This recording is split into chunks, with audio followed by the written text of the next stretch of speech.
Now here, going north of the border, north of the 49th parallel, the new head coach at Simon Fraser University, Clete Hanson, Washington native, but interesting enough, you went to Simon Fraser right out of high school, which is at the time it's unique. You got the freestyle side. You got at the time moving from to Division II. And what was the first of all the opportunity to go to Simon Fraser? Why did you choose there as a college wrestling choice?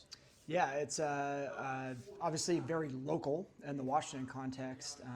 We are still fighting to add more programs at the college level, and hopefully we'll see someone come on board in the future. But it was a great local option. Vancouver is an absolutely amazing city. In 2010, when I was there, we got to host the Olympics, so there was a lot of tension on it. Very desirable place to live, and a really strong academic institution. That was put a big priority on that side of things. And one of the bigger things is I had met and been coached by some alumni from that program. They were part of our national team staff. And I'd met Justin at camps locally.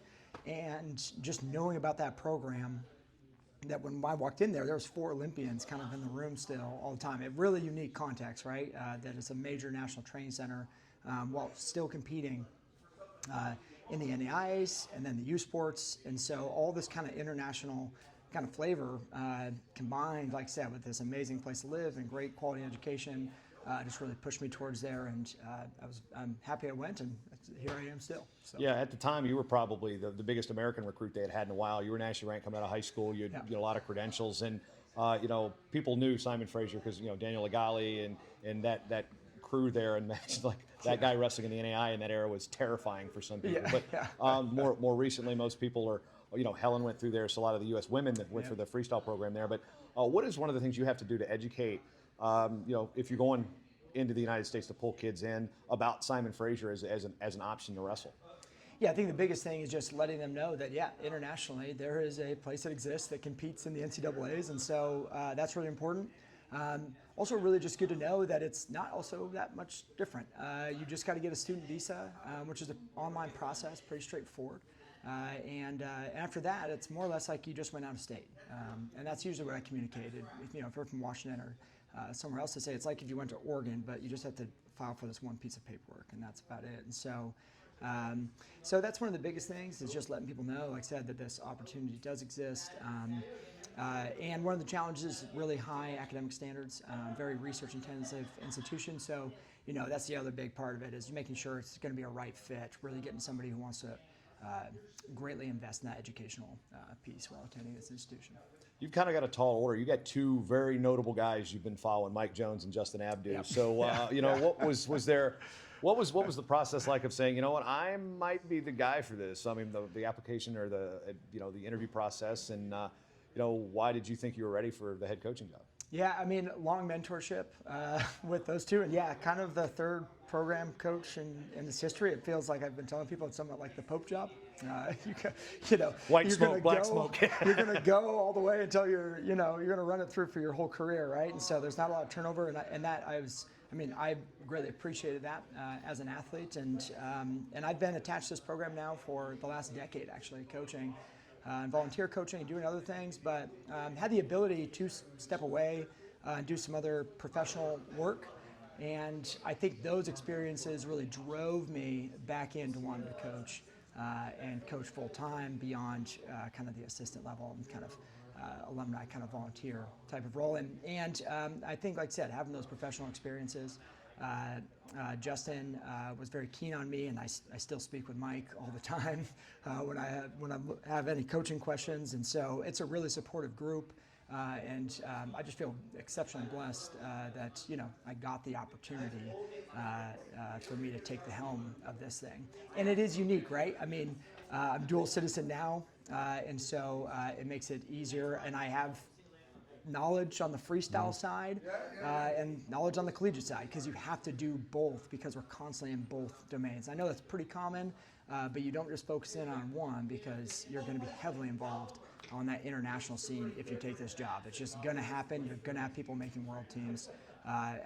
for Canada, and so you got to flex it both ways, and it's kind of what brought me up there in the beginning, was to wrestle a bit more international with some collegiate wrestling, and ultimately it's a skill set that's still paying off for me. How much from a coaching perspective, or maybe as an athlete, to go from freestyle to folk style, like fairly close together? I mean, Dustin would always be like, knock that first tournament out of the way, stop locking my hands. But what's that like as a coach to get those American athletes that are they're used to freestyling back and forth, or then the Canadians who didn't typically do the American college style? Yeah, so I would say probably about 70% of our team is Canadian.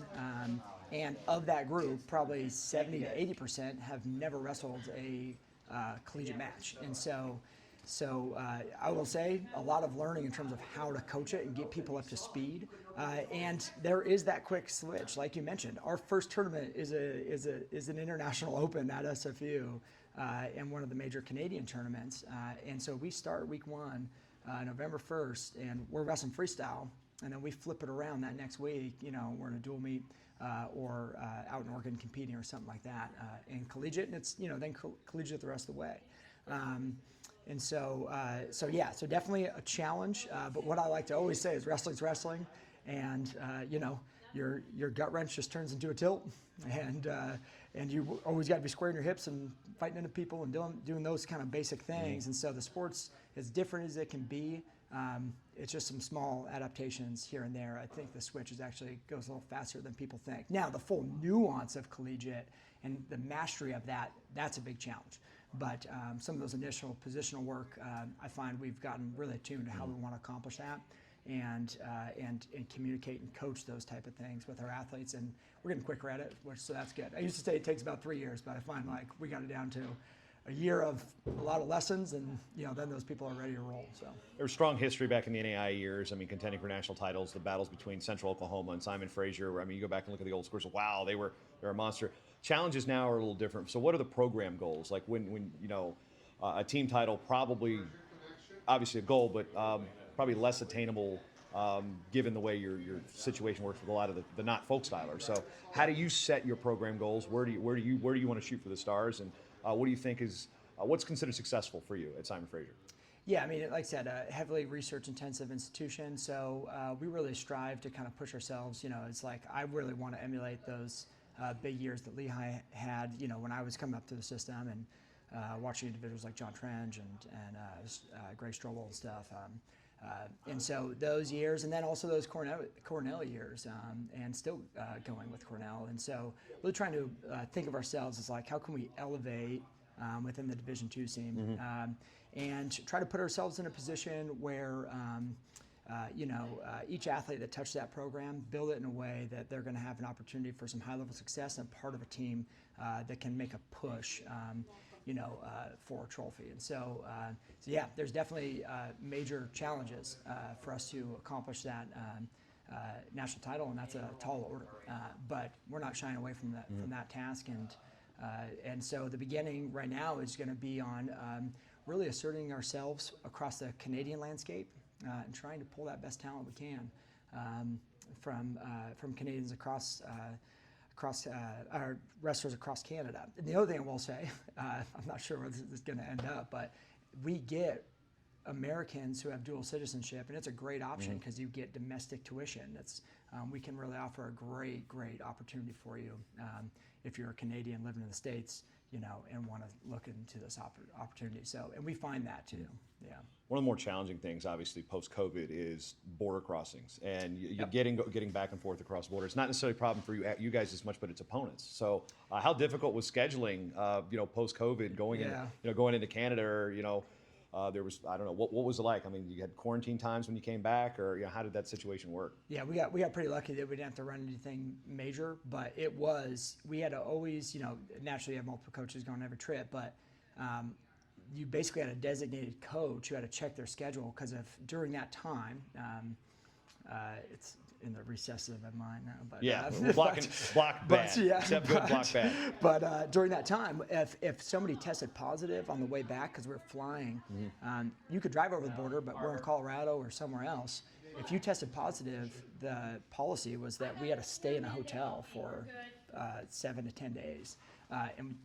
So you were just done there. So we got very, very lucky that we never tested positive on a trip. And so that was really beneficial, but that was hard. Yeah, and we lost a lot of competition that year, and the Pacific Northwest and Canada's rule sets They were very tight on it, very conservative with their approach, and so we lost about a season and a half. It felt like overall, and so we're definitely coming out of that. But it was tricky, and and that border thing is still real now, and definitely there's a travel element to coming up to seeing us. But having said that, there is some misconceptions too. You can't actually get over the border. We can almost have anybody can get over the border, even if you don't have a passport. You can fly into Seattle or Bellingham and then drive over just with your birth certificate. And so there's definitely, we can get every team up and have those opportunities.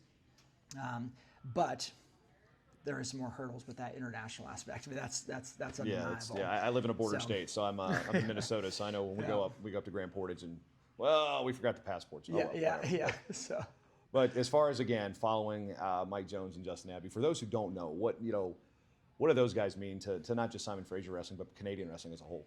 I mean, I think Mike Jones is one of the greatest just wrestling coaches, in my opinion, like of all time, and within the Canadian landscape, like helped really make, really develop wrestling in Canada, and during that time there was a lot of great coaches across the nation, but he did so much in terms of being somebody who, like myself, he came from Oregon. And built something great here, and did it in a way that's really strong. Lots of endowments, understood the task at hand to make a resilient program, and so I'm just immensely grateful for all of the work that he's put in to that, and establishing, like you mentioned, like a really strong and kind of a powerhouse. I think for the longest time they had the most the most national champs out of any program, and I'm sure Graham, your wife or somebody is going to take over that fairly soon here, but that was a record that lasted quite a long time, and so that was Mike. I mean, he did a really amazing job with that. And in terms of Justin, I mean, you just have, if anybody's ever been around Justin, one of the most just enjoyable people, and so to have kind of this legacy with Mike and this wisdom, and having worked with them, and then kind of a larger than life character with Justin. They've meant a lot to wrestling in Canada. They've done an amazing job of the promotion and putting SFU into this North American space and something that's respected.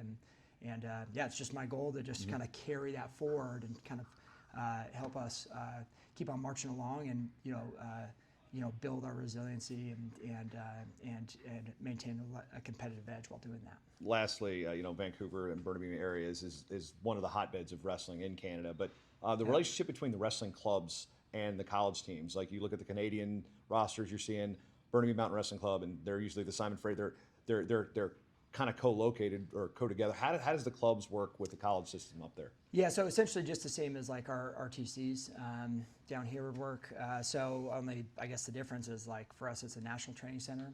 So we're one of 3 designated national training center sites. And we in this year we had the benefit of kind of sweeping the men's categories in terms of U19, U23, and then seniors for the club side.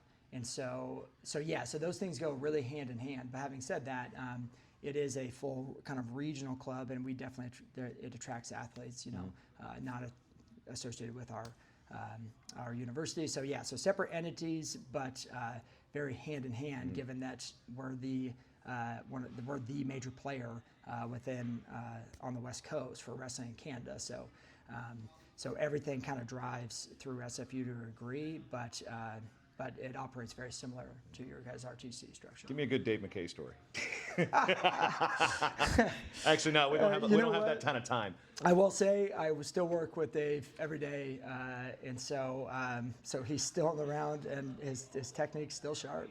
Yeah, it's really good. So, well, good luck. Thanks a lot, man. Yeah, appreciate it. Thank you.